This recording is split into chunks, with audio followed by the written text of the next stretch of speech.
Hi, my name is Gerard Daché, Executive Director of the Government Blockchain Association. I'd like to thank you for joining us this evening. This is a DC chapter meeting. We do this live at, here at the Pierce Loft on the third Monday of every month. And every month we do a different topic. Tonight we're doing a topic that's pretty timely because of the FTX thing. So we're going to talk about the FTX aftermath, exchanges, tokens, regulations, and politics. By the way, do you like the image? Do you like the picture? It looks cool. We can thank Kathy.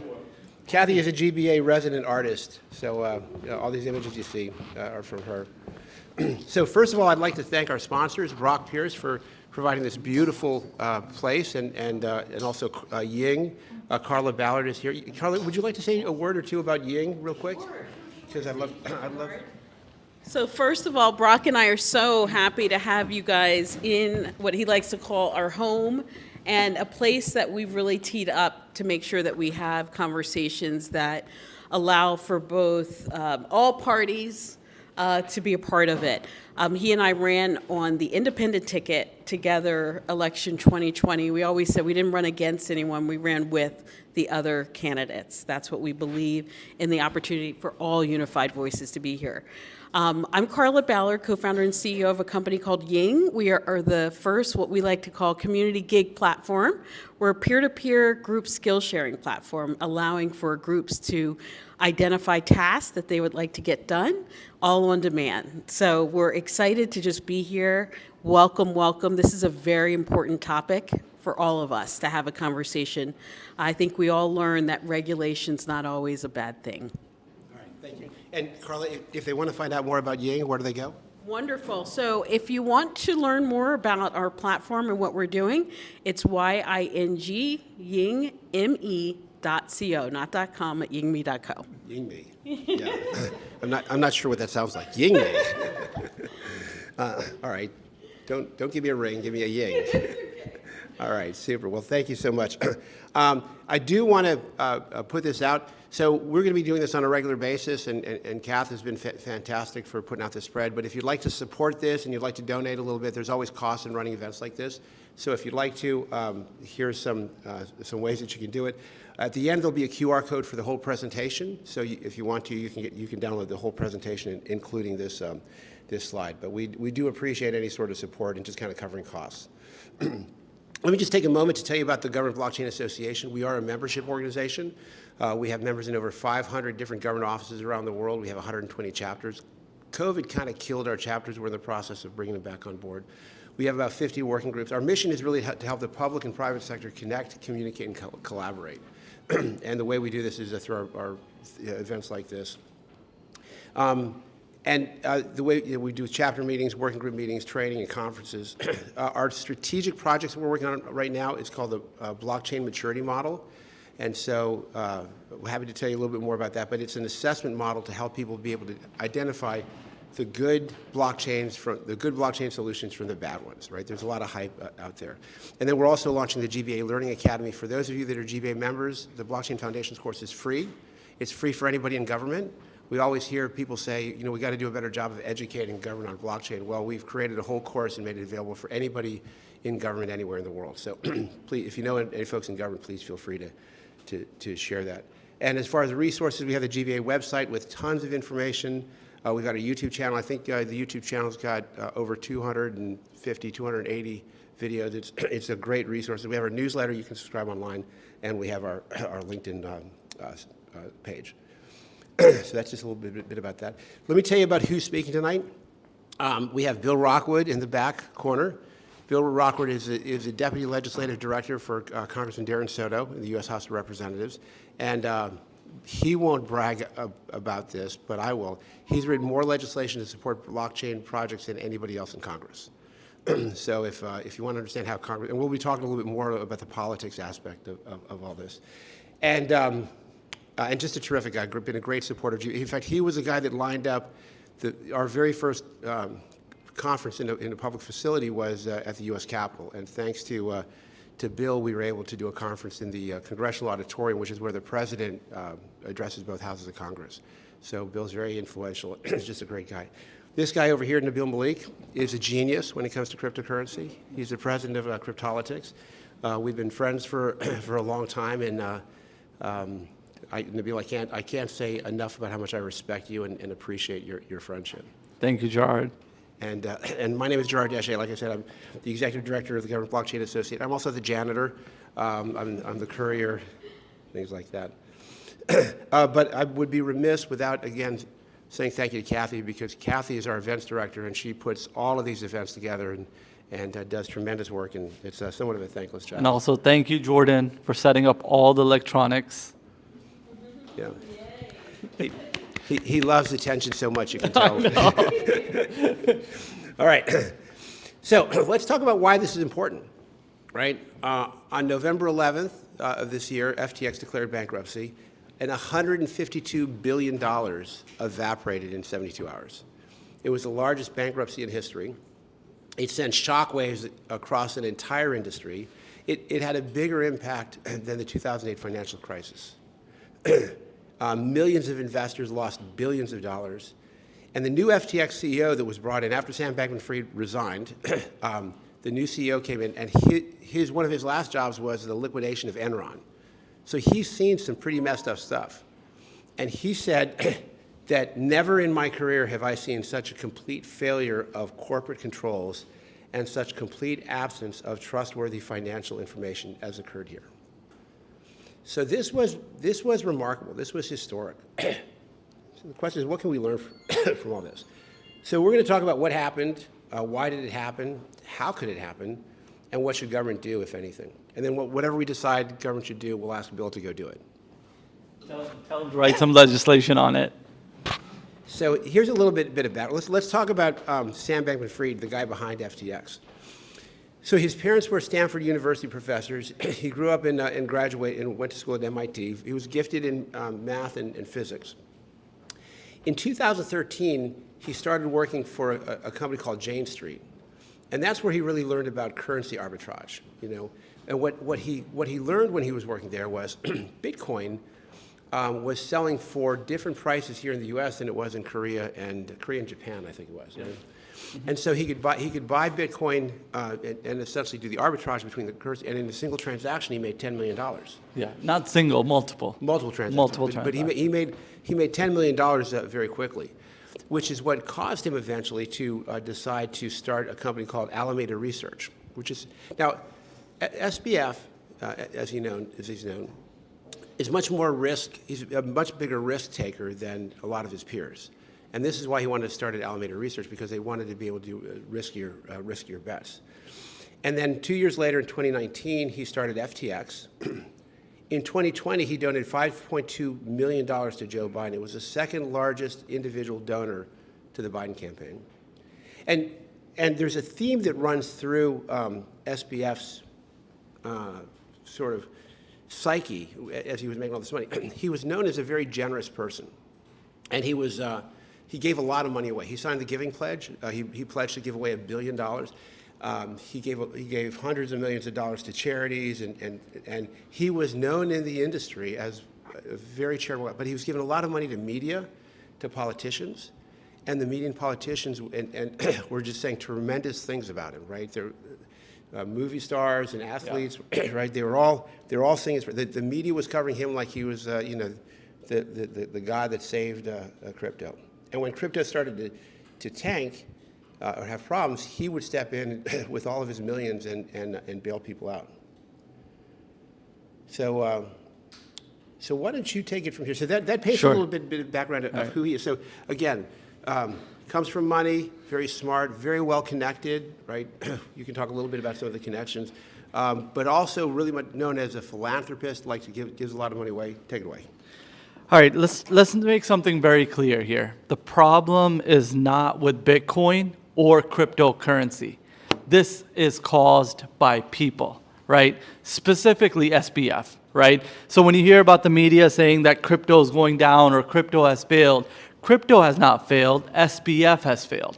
And let's talk about how he's failed, right?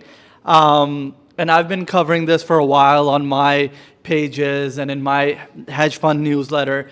So SBF started an exchange called FTX, right? he started accepting people's money for cryptocurrency, allegedly, that he was holding, right? So what happens is, I buy, say, $10,000 worth of Bitcoin right now. I get 0.6 of a Bitcoin. Coinbase, Gemini, FTX, on the back end, they're supposed to hold my crypto, right? So one angle that SBF was playing was he wasn't holding people's assets. He was taking their cryptocurrency, giving it to his hedge fund, Alameda, and they were reinvesting them in high-risk trades. So that was one angle of corruption, right? And there's multiple angles of, I think, corruption that led to his fall. Another angle was the FTX token, which isn't a bad thing, right? Binance has their own token. I think Gemini has their own token. Coinbase has their own stable coin, CBDC, which isn't theoretically a bad thing, right? Pairing exchange token with Bitcoin, Ethereum makes sense. But what he was doing with his FTX token was leveraging it for loans. For example, say he has $100 million in FTX token. He would go to a bank or an investor and say, I have $100 million in this token, and please give me X amount of loan based on the holdings of this token, right? Which he valued incorrectly because he owned most of the ownership. The tokenomics were all incorrect. That's like me launching my own hedge fund. I raised $1 million. I launched my own token. Say that each token represents $1 that I've raised, but I keep inflating the price on it because I own 80% of the supply, right? So this chart right here reviews what happened. Creates a token, pumps the token price, marks gains on his balance sheet, shows the gains to investors, raises cash through equity sales and loans, right? So the gains on his own token were not real money gains, and he kept borrowing more money against it. That's the second angle, right, that he was playing. So that is a second angle. The third angle, I think SBF, and I think he was probably one of the best in recent history to play, was the political card. His mom and dad were, I think, lawyers, heavily involved in the Democratic Party. He was the top 3 donor for the past 4 years to the Democratic Party and the campaigns. Very well connected. Tom Brady invested $180 million into his FTX exchange, which he recently lost all of, right? 0. I was reading another article where there's over, I think, 500,000 investors and companies connected with FTX. And let's talk about how did he get caught, right? Meaning, he could have kept doing what he's doing if nobody shook the ground that he was on. Who shook the ground? Anybody keeping up with the whole story? Binance. Huh?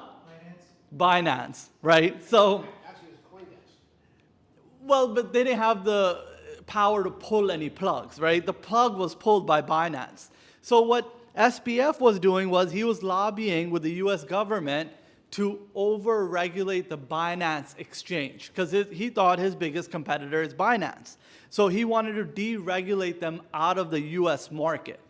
The Binance CEO got upset. He held, I think, 500 million tokens of the FTX exchange that he initially invested, and he dumped it all in the market, right?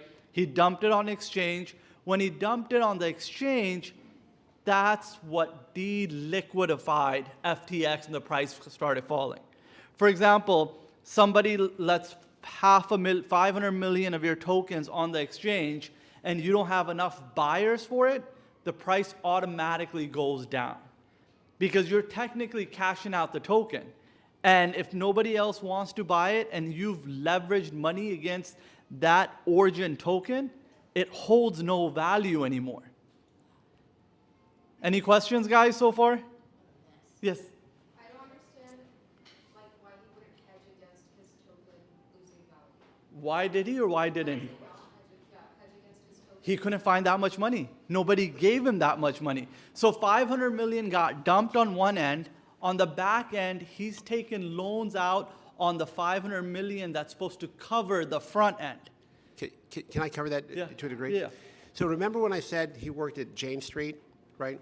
Well, when he created this other company, right, Alameda Research, which he owned 90% of, he hired his girlfriend to work there. You know how much experience she had in that field? 1 year. So in the banking industry, right, in these financial institutions, they have probably hundreds, but at least decades of years of experience with risk management and stuff like that. She virtually had no risk management experience, right? The other thing is, and this, I'm sort of sidebarring a little bit, they were so inexperienced at building an enterprise, right? Because they literally had no experience. They had no accounting department. How do you have billions of dollars in assets and you don't have an accounting department, right? They quite frankly, they didn't know, and they didn't know what they didn't know. So a tremendous, you could say it is corruption, and I think that I think that there's definitely aspects of corruption for sure, but a huge amount of this I think is just total ignorance, right? I think it's like a sophisticated enough scheme that it was run at a global level, but I don't understand how there could be like stupid obvious. The answer is there was no liquid market. So to hedge, you need a liquid market. FTT was sold to very few people, so nobody was on the other side to hedge. Yeah, and they were also printing their own tokens. So Kath, didn't you say that you had found that what was they had a? That was Tether. Oh, that was Tether. Yeah. Okay. Yes. That's a different scandal. There was a whole circle of them, and they were all collaborating together. But they had created, I don't know what the number was, but when you look at the chart, you have any idea how many separate companies they created? It looked like it was 20, 30, I 40. think that 30 or 40 companies. Yeah, they had created 30 or 40 companies to create this massive labyrinth so that regulators couldn't figure this out. So I do believe that there is a degree of corruption. They were trying to hide things on purpose. I also think that there was a great factor of incompetence. No, he exactly knew what he was doing. I mean, I don't think ignorance played a part. I think he was just playing the market, and he would have still been doing great if the Binance CEO, which is the richest crypto owner right now, didn't dump 500 million tokens on his exchange. FTX still would have been running the way it is right now. So, right, it just takes one bad move with the wrong person. I mean, I personally believe ego killed him, right? There was no reason he should have gone to the Congress, lobby against Binance, or pick a Twitter fight with the CEO of Binance that can pull the plug on you, right? And if you're that naked behind the scenes, why would you even do that, right? And that set a ripple effect in the entire market. For example, an ordinary person like Gerard or Kathy, they own, say, 0.25 of Bitcoin, which is $5,000. You wake up one morning, the next morning you're not able to withdraw your $5,000 from FTX because they froze all withdrawals because they have no money. They've used everybody's money that they deposited and wired it over to their hedge fund, Alameda, and made bad investments and lost people's money. So that's the other side of corruption. When that happens, people get really upset. That's when it has a ripple effect onto everyone and everything else. And that's the cause of the recent drop in the price of Bitcoin and Ethereum. On top of that, Alameda, the hedge fund that's owned by SBF, was the 60% owner of Solana and other projects. Now that I've heard Ren is linked to them, and there's multiple back-end exchanges and companies that are directly linked with FTX's liquidity. And that's why Solana dumped 60%. At one point, the Binance CEO tried to save FTX because he's the industry leader, and he knew this would be something negative for the entire market. So I think one day last week he said, we'll consider buying FTX. Once his team went inside FTX and looked at some of their books, they completely backed off because the company owned no real Bitcoin. They had no liquidity behind the exchange. Can I share something else about that as well? One of the other pieces of fraud was, Alameda Research they're making essentially investment decisions. Binance was providing insider information to Alameda Research, giving them privileged information and not, I'm trying to remember what the term is, like in some of these trades, when you get to a certain place, they automatically liquidate, right? They didn't have any of those rules on Alameda Research. Alameda Research had very, very different set of rules. They had access to special information. And essentially, because those two were so closely connected, and after you're done talking, I want to share some information Paul Dowding shared with us. Sure. So keep going. So the day following that, when Binance backed off, people's accounts started getting frozen, withdrawals stopped happening, SBF flew to Bahamas, right? That's where I think it started really falling down the hill. Now I think FTT token is down 98%. People's withdrawals and their coins are stuck, right? Nobody's getting anything anytime soon. And even as of today, SBF has no felony charge on him. He hasn't been arrested, and there has been no felony charge against him as of now. No, that's because he invested heavily to the people that make laws. Right. Hold on a second. So there is something to that, right? I'm saying, but I want to also create a little bit of context. I believe that his crimes are so vast and so extensive, they're still doing investigations to figure out all the charges that are going to place against him. So it could be what Nabil is saying. I think it's a little both, right? Yeah. Listen, I think that this thing is still so complex. And again, because there were so few records, investigators are having a very difficult time trying to figure out how deep the rabbit hole goes. So Sorry, I might be jumping. Yeah, no worries. Does Chapter 11 bankruptcy, his filing, doesn't that protect him for a little while at least? Not against crimes. Against creditors. Proceedings for all lawsuit proceedings. Lawsuits, right? But not federal crimes, right? If you yeah. And again, I'm not a lawyer. Bill, you are a lawyer, right? I don't know if you know this or not. I can speak to that. Come on up. Come on up, because I want to segue over to a couple of things. Let me just see slide-wise if there's any other information. This is some stuff you already talked about.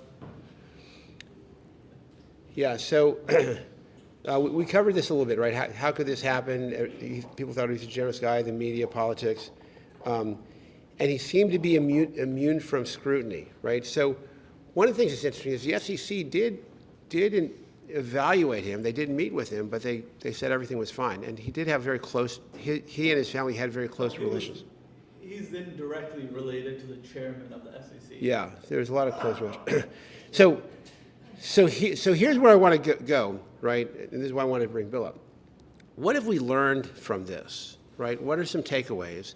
And as we turn to government, and Bill is a representative of government, but let me speak for you. He's not speaking on behalf of the government. But what have we learned from this, and what would we ask government to do behind this? So, Bill, the floor is yours to cover anything you want to. Okay. My name is Bill Rockwood. I do work for a congressman who's the co-chair of the Congressional Blockchain Caucus.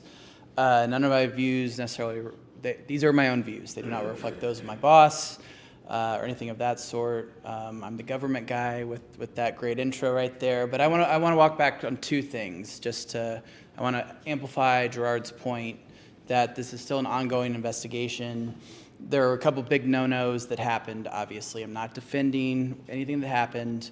But I do want to clarify one thing, because I think one thing we're in danger of at this moment is an oversimplification of the narrative. SBF was, I get his initials wrong. Yeah, that's right. Yeah, was in with the Dems and da-da-da-da-da, and it's much more, he was maybe not the direct donor to Republicans, but people in the C-suite of FTX were donating just as much to the R side. So it's not a clean narrative of pay for access. And that's probably a function of who was in power at the time that he was doing this, right? Yeah, So yeah. So you that's the donate function. money, so there is that narrative, you donate money, you get to go in front of people. So from somebody that didn't interact with them directly much, this work's been going on for 5 years. We've called for more regulatory clarity. My boss has been one of the big proponents, and this stuff just seemed to get fast-tracked very quickly, and it always struck as odd. And there is a big educational curve going on. So I guess I'm just cautious that there are already 3 or 4 congressional hearings announced. I think before any firm opinions, I think there already is a media narrative out there, which bad stuff happened. Again, I'm not defending that. But the big no-nos that were committed were you don't spend consumer funds. That's a big no. And also there was some strategic acquisitions potentially when he was making these deals that prevented other companies from going from bankruptcy because they were potentially used as when those companies filed bankruptcy, they were provided with no action letters from the SEC. So there has been evidence that they were using that as a blanket shield for other activities. So all this stuff will come out. He was promoting a specific bill.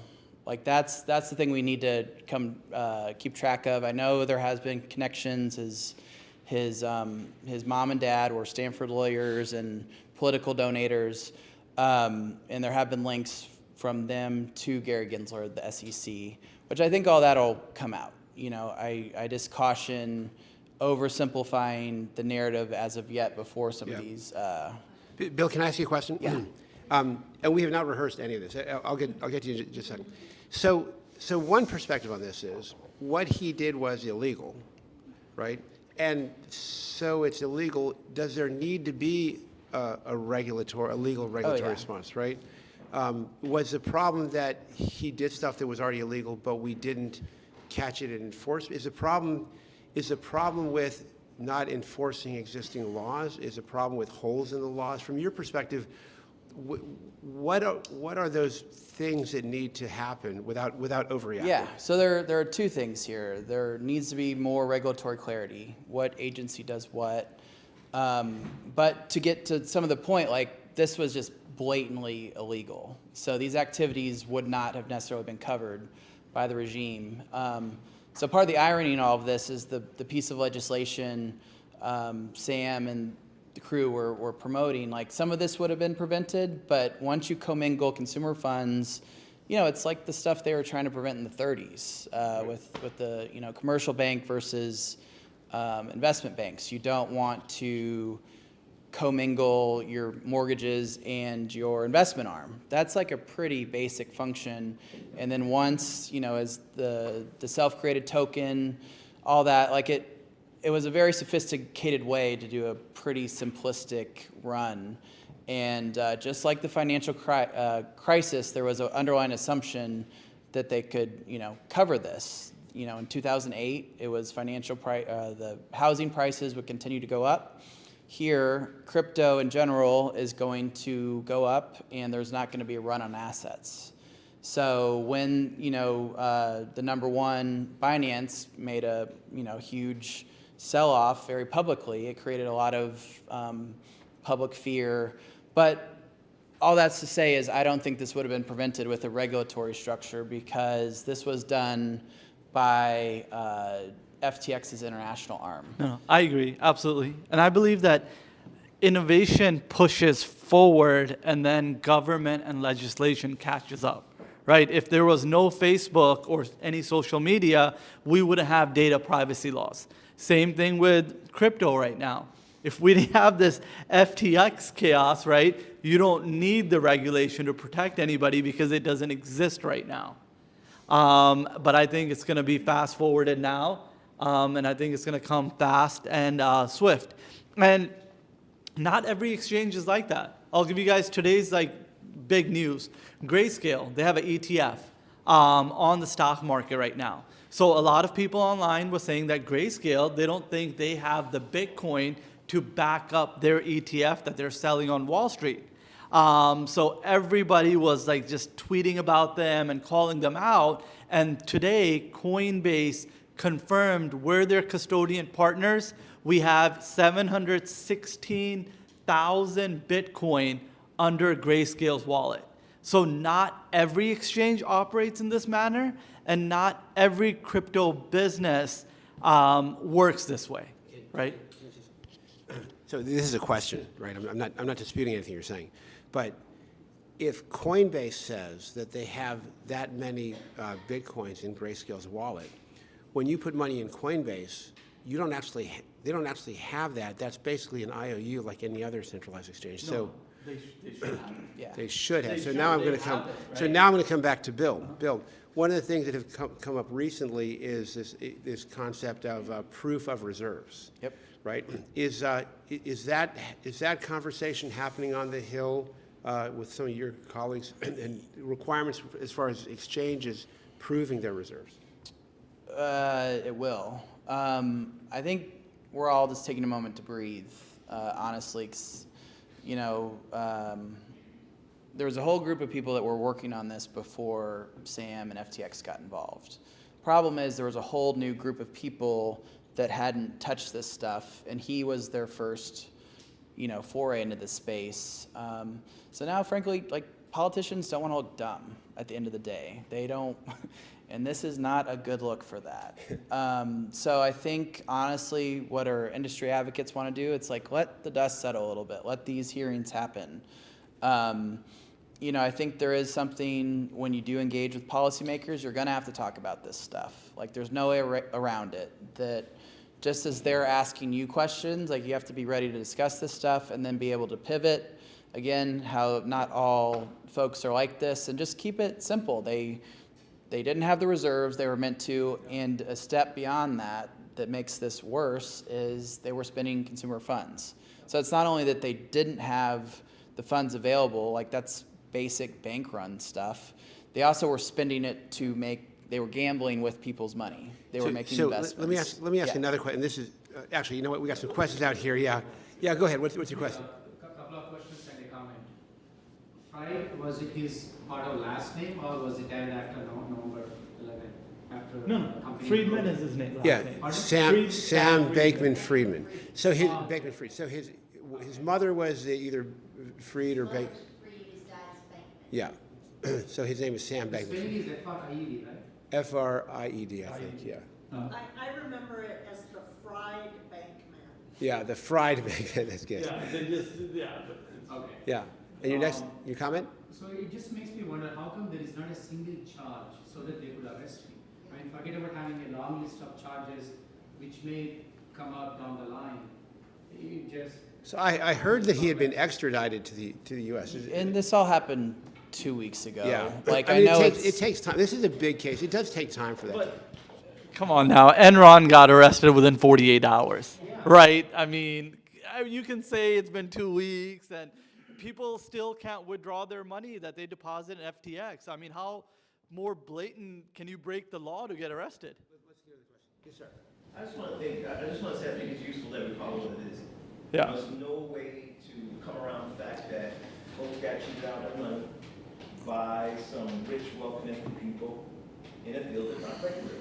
And the people that are hurting are the people who don't have 180 million to invest. Let So- me pause you for a second, because I'm not sure if that is true. In fact, Bill, we know something. and also this isn't what I got up here to do to defend the bad guy, but also say, like, that's the problem. Regulations aren't on the books, so it's not even clear what to charge him with. They got Al Capone on tax fraud. So I think there's some creative lawyering going on just to, like, he's not going to be not punished, but also he probably had some lawyers help him with how to do the bad stuff so you don't, so you're getting around some of this murky stuff. So I'd say, like, I agree with the outrage, and it especially stinks that people lost their money.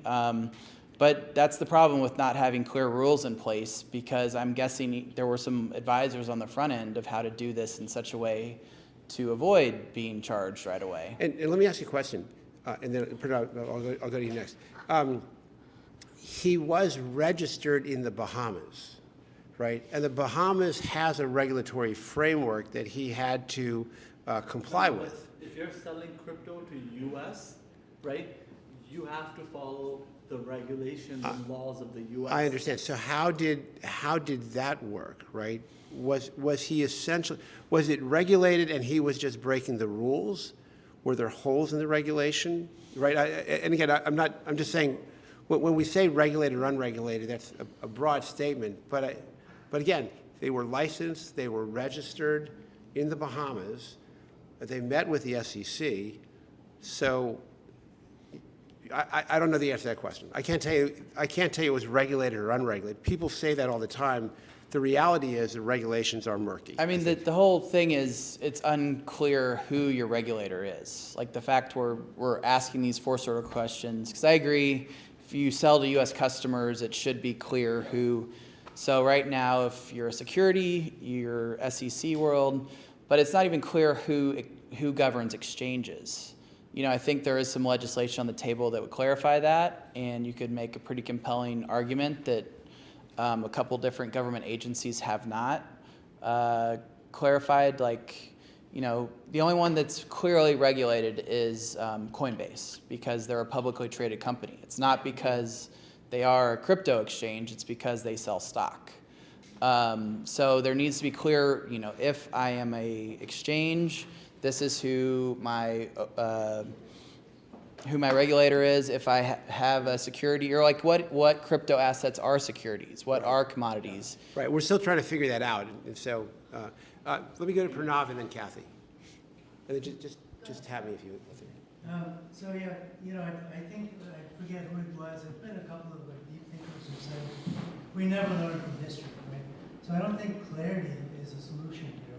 Bernie Madoff with a lot of money, to use his last name, as part of this. And he was investigated by the SEC, and he still managed it, right? So I think the only solution here is not regulators, it is open books, the way we have open source software that can be inspected by multiple parties. There's no safety in centralizing trust in one entity. I want to comment on that, but let me give Kathy an opportunity to ask her question, then I want to come back and comment on yours.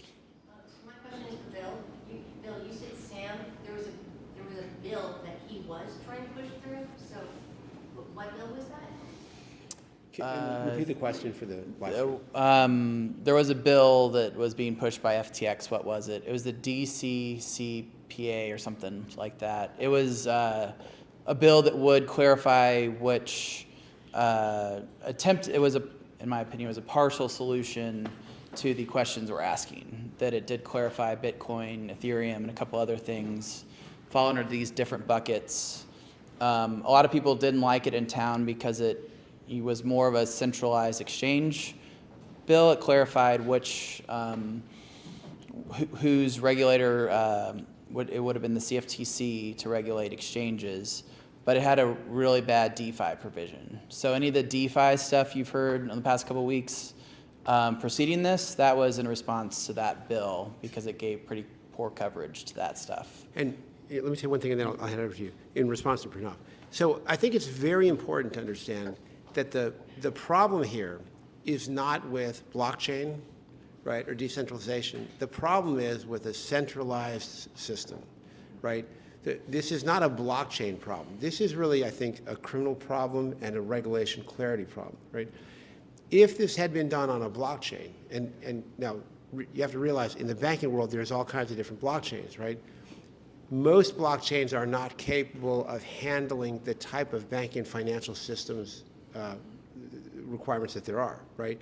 So for example, if you're going to put financial banking data, the kind of data we're talking about with FTX on a blockchain, what most blockchains are doing right now is essentially they are creating smart contracts or algorithms or something like that to take the data off the chain to do things like future dated transactions and double account entering stuff. There are very few, I can only think of one blockchain that actually is engineered for banking financial services. It's a blockchain called Tapestry X by a company called L4S Corporation. And that particular blockchain, if all of this had happened on a blockchain like that, that would allow regulators to view into it, that would allow all of the controls, right, the financial controls. The biggest problem with SBF and FTX, they had no controls. They didn't have proper accounting. They were doing all this stuff. They probably knew it was wrong. They had all kinds of sophistication to hide it. But like the CEO said, they had no controls. In fact, SBF kept tweeting out, everything's fine, everything's good, right? And he was probably lying, but I believe to a large extent, he had no visibility because they didn't have the accounting financial controls in place. So It was run by a bunch of 30-year-olds, Yeah. and it kind of fell down like it was and run being by a bunch 60, of I can say, 30-year-olds. those whippersnappers. Yeah. And, you had like Sequoia Capital and sophisticated investors also. So my point is this, with Bernie Madoff, you had the SEC, this guy was doing sort of in a traditional environment, and he still made off with a whole lot of money, right? So I don't think it's purely clarity. I think that people need to get hurt and they learn from getting hurt. And I think that's sort of normal. It's not good that people get hurt, but I think that's how we learn and how we evolve and improve. And I think it's going to be many eyes, and not just regulators' eyes on the prize, that will eventually solve for this problem in a good way. So I agree that one of the problems with the government is that it's a very reactive institution, that it's very good at responding to the last crisis, is the financial joke. And so I agree. I'm personally, that's why I don't like being put in the position to defend what's going on by the government, because this is a gut punch for me. You know, it took so much work the last 5 years to build up any credibility for this space for a lot of people that were skeptical.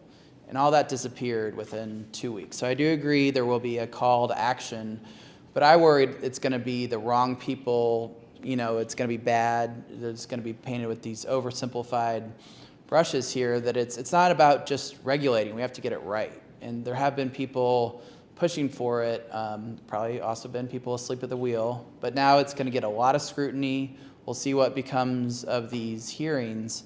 And I just hope that we're thoughtful in collaborating with industry and government, that the right types of controls and metrics are put in, because there's going to be a response. It's just, is it going to be a good response, or is it going to be a type of response that prevents, that are so stringent and ill-suited that none of the innovation occurs here in the U.S. Like, if they get this wrong, everyone's going to go I abroad. would just say that the regulators need to be like a check with Consumer Reports. People whose reputations are injured, whose business models are injured when they're wrong.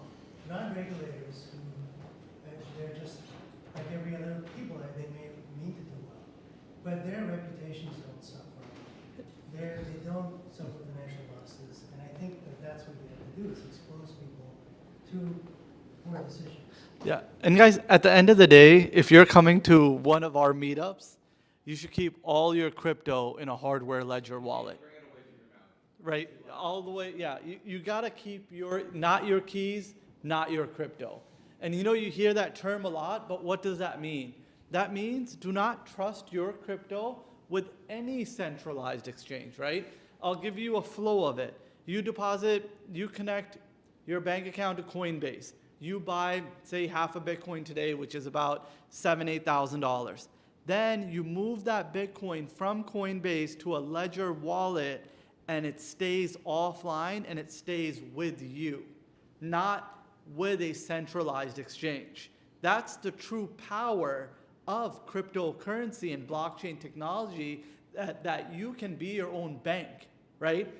People use FTX, people use Coinbase or Gemini, but you don't have to. There's just a hop.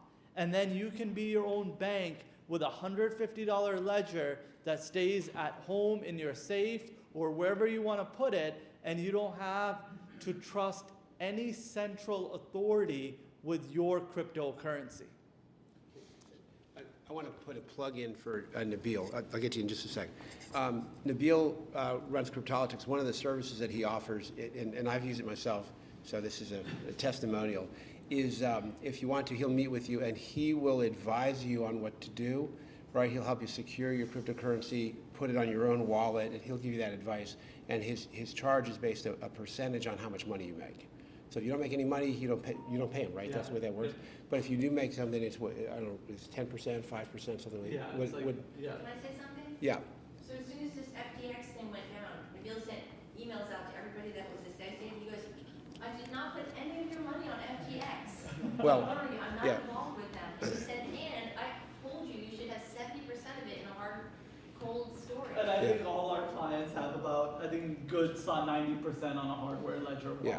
Yeah, but Yeah, the so- fact that you didn't have anything on FTX, you're like, I didn't have anything on FTX. Yeah, Kathy's sharing that that you didn't put anything on, you didn't advise anybody. In fact, again, the folks that work with Nabil, they all custody their own crypto, so he doesn't custody any of it. So you have one of the most ethical practices, and so if anybody wants advice, besides him being a genius, he's also very ethical about that. But that's the true power of cryptocurrency, right? I mean, what people don't realize, that's the true nature and power of it. Why go back to a banking system or Bank of America or FTX or Gemini when you don't have to, right? Bitcoin was invented so all your money isn't in a centralized banking system after 2008's collapse, right? People just get lazy, right? You buy a Bitcoin, you got $20,000 in it. It takes less than an hour to move it from FTX or Coinbase onto a hardware wallet that stays offline with you. And I'd be happy to share with you my address. If you want to move it to a hardware wallet, I'll give you the address to do that. Bill, let me throw one more thing over to you. So you said something that just sparked something with me. You've spent the last couple of years, and I've seen you trying to build credibility and in this space, right? And battling the folks that said, yeah, it's just for money launderers and terrorists, right? So given what happens now, right, what do we do as a community? How do we reestablish that sense of proprietariness, if that's a word? Yeah, well, that's really why I'm here today, is to say that, and I'm already in a bit of a defensive posture, but just want to say that it was a tough couple weeks. I've been personally very discouraged as somebody trying to do it the right way. You know, you got to educate people on the front end. I think folks they definitely can't say they haven't heard of this stuff now, but I would say there are a couple important takeaways. Don't oversimplify the narrative here. I know what happened is just blatant, a lot of instances of blatant fraud. But number one, I'd say give people a breather. Like, I need a couple weeks personally to process this. I don't want to take 5 million crypto meetings right now. So give it some time to breathe, number one. And number two, you got to put yourself in the position of the people you're meeting with. I mean, there's a lot of egg on people's faces right now, and our office is very clear of this, so we're good. So I'm talking meeting with other people, but you just got to go in with a little bit of humility. You know, they had never heard about this stuff, and but also, like, the last thing they want to hear, not to like great business practices and all that, but they don't want to go in and hear Bitcoin's the best thing ever. Like, that's not the vibe you want to go in right now. You know, and what I always tell people before this happened is you want to talk about the positive aspects of what this technology can do, but you also have to acknowledge its limitations. You know, a lot of the most skeptical people I hear is like, this, you know, from what I hear, this stuff cures cancer and this and that. And so there was already a line of skepticism within the government that we had to fight to overcome.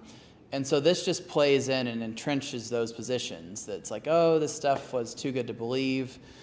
So you have to kind of go in and say, yes, this wasn't crypto's fault, number one. So I think you go in and just say, hey, this is like a bank spending consumer money to buy their own stuff. Like, you simplify it. This is like Bernie Madoff, right? Because Bernie Madoff did what he did, we didn't say, well, let's throw away the U.S. dollar. But I think you have to hold hands even more. You have to make the point of proof of reserves, transparency. The technology actually exists, that it could be the most transparent thing, or as transparent as we want it. Like, yes, not your keys, not your crypto, but also the way everything is structured. It's, you know, when people talk to me about the money laundering thing, it's like, actually, Bitcoin is the worst thing to launder money on because there's a unalterable trail.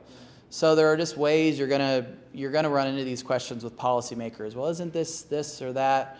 And you have to kind of expect those and pivot. You know, if we open up proof of reserves, transparency, if you know where to look, Like, this is actually a terrible tool to hide money or commit fraud. Like, that's why I keep saying, like, let's see what the investigation comes down with, because it's not going to be the crypto assets that are going to be hard to trace. It's going to be the cash money. So, Heads up, we got 3 minutes. but that's sort of my spiel. Don't lose faith. Keep talking, and that'd be the last point. Is I know crypto has a very libertarian ethos, but now is the time to like talk to your policymakers and have informed discussions, because we can't, people are paying attention now more so than they ever will. So just saying, this is what, like, I think the wrong takeaway is SBF was talking to governments, therefore it all went wrong. Stuff went wrong because he was doing bad things and he was trying to talk to policymakers to put his finger on the scale. So I don't think we should equate talking to government with bad outcomes. There are a lot of good that can come of this, and let's just, gotta be patient and have those conversations over time. Those are great words. I just want to say one thing real quick. Did you want to say anything? Okay. So I want to thank everybody for coming. Thank you guys on the live stream. Please, if you like this, please subscribe to the channel. Please like it and help us get the word out about this. I do think GBA is one of the best kept secrets out there. There's a QR code if you want to download the presentation. Please consider joining GBA. You can go to gbaglobal.org/membership. Again, it's free for anybody who's in government. For everybody else, there's a nominal fee. We have that Blockchain Foundations course. Bill, I'm going to put you on the spot. I bet you haven't taken it yet. What? The Blockchain Foundations course on the GBA site. I have not. It's only been out for a week, so you got some grace. But listen, we got to get everybody in government to take that course, because it really will give them that full thing. And I'm going to ask you to help me get the word out about that course. Again, it's free. Join the Maven Federal Credit Union. So this is GBA's credit union. It is a blockchain-based credit union. We're working with the National Credit Union Administration, and we're literally creating the template so financial institutions all across the country can build a blockchain-based solution, and a lot of these problems hopefully will be solved one day if we can have that kind of accountability and transparency in community banking.